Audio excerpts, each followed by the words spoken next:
Samajwadi party के राष्ट्रीय अध्यक्ष और उत्तर प्रदेश के पूर्व मुख्यमंत्री श्री अखिलेश यादव ने कानपुर में आयोजित एक कार्यक्रम में जनता को संबोधित करते हुए बड़ा बयान दिया। उन्होंने कहा, मैं संभल जाऊंगा और जो पीड़ित लोग हैं उनकी मदद भी करूंगा। यह बयान न केवल उनकी प्रतिबद्धता को दर्शाता है बल्कि समाज के वंचित और जरूरतमंद वर्गों के प्रति उनकी संवेदनशीलता को भी उजागर करता है।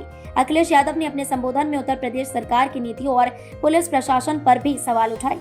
उन्होंने कहा कि प्रदेश में गरीबों, किसानों और युवाओं की आवाज दबाई जा रही है और उन्हें न्याय नहीं मिल रहा है। अखिलेश ने भरोसा दिलाया कि उनकी पार्टी हमेशा से पीड़ितों के साथ खड़ी रही है और आगे भी हर संभव मदद करेगी। उनके इस बयान को कानपुर के स्थानीय लोगों ने सकारात्मक रूप से लिया। उपस्थित जनता ने अखिलेश यादव के प्रति अपना समर्थन जताया और उम्मीद की कि वह अपनी बातों पर अमल करेंगे। राजनीतिक विशेषज्ञों का मानना है कि यह बयान समाजवादी पार्टी की जनता के साथ खड़े रहने की छवि को और मजबूत करेगा। साथ ही यह आगामी चुनावों में पार्टी की स्थिति को बेहतर करने की रणनीति का हिस्सा भी हो सकता है। इस घोषणा से स्पष्ट होता है कि अखिलेश यादव ने न केवल राजनीतिक जिम्मेदारियों को समझते हैं बल्कि जनता के मुद्दों को प्राथमिकता देने के लिए प्रतिबद्ध है।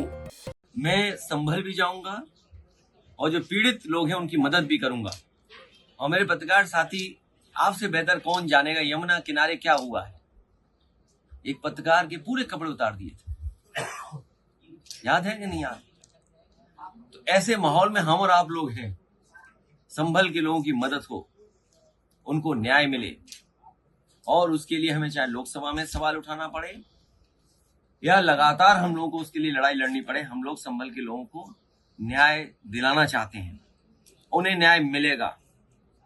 जो संविधान या जो आर्टिकल कहता है प्लेसेस ऑफ वर्शिप एक्ट, उसको भी नहीं सरकार मान रही है। क्या खोदना चाहते हैं आप? मुझे तो ये समझ में नहीं आ रहा। भारतीय जनता पार्टी को कैलाश पर्वत नहीं दिखाई दे रहा है, मानसरोवर नहीं दिखाई दे रहा।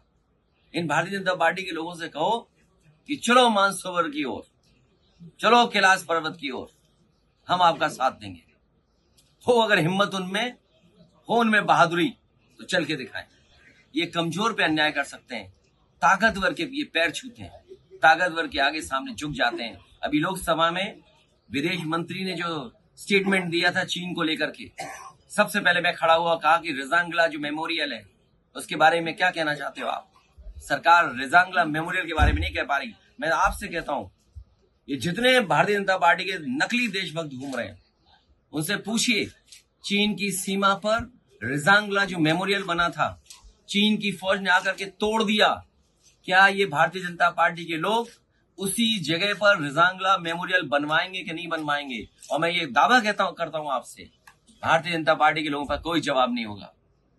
वो कभी कुछ नहीं कह सकते, क्योंकि चीन बहुत ताकतवर देश है।